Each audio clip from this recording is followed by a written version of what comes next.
brought you by Silver Pumps and Motors. Top quality और consistent performance के लिए सिर्फ सिल्वर पंप्स नाम याद रखना. తెలంగాణ రాష్ట్ర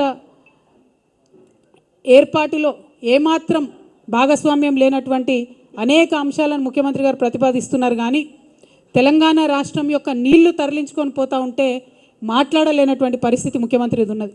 ఎందుకోసం అంటే అక్కడ చంద్రబాబు నాయుడు గారు నదుల అనుసంధానం పేరుతోని బనకచెర్ల రిజర్వాయర్ కడతా ఉన్నాం, మేము పెద్ద బ్యారేజ్ కట్టుకుంటాం, 200 టీఎంసీ నీళ్లు తీసుకుపోతామంటే కూడా ముఖ్యమంత్రి గారు ఏమీ కూడా అనలేనటువంటి పరిస్థితి ఉన్నది.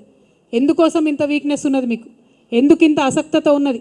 ఎందుకు తెలంగాణ ప్రజల కోసం మీరు పనిచేస్తలేరు? పక్క రాష్ట్రం ప్రయోజనాల కోసం మీరు ఎందుకు పనిచేస్తూ ఉన్నారు? ఆనాడు కేసీఆర్ గారు ముఖ్యమంత్రిగా ఉన్నప్పుడు రివర్ లింకింగ్ ప్రాజెక్ట్ ఏదైతే కేంద్ర ప్రభుత్వం ప్రతిపాదించిందో దాన్ని ఖచ్చితంగా తుపాకులగూడెం బ్యారేజ్ దగ్గర నుండి ప్రారంభించాలని కేసీఆర్ గారు ప్రతిపాదించారు. కానీ ఆనాడు కేంద్రం ఒప్పుకోలే. మేము ఇచ్చంపల్లి దగ్గర పెడతాం రివర్ లింకేజ్ అని చెప్పడం జరిగింది.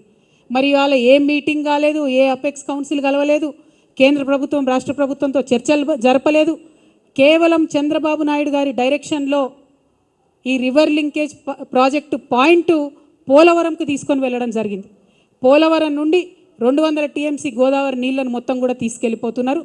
ఇవాళ గోదావరి కావేరీ లింక్ పేరు మీద చెన్నైకి నీళ్ళు ఇవ్వాలని చెప్పేటటువంటి వంక పేరు మీద గోదావరి నది నీళ్లు పర్మనెంట్గా తెలంగాణకు దూరం కాబోతూ ఉన్నాయి. మరి అయినా కూడా ముఖ్యమంత్రి గారు మాట్లాడతలేరు. ఇది చాలా దారుణం. ఎల్లుండి జూన్ 2న తెలంగాణ రాష్ట్ర అవతరణ దినోత్సవం నాడు ముఖ్యమంత్రి గారు ఒక స్పష్టమైన ప్రకటన దీని మీద చేయాలి.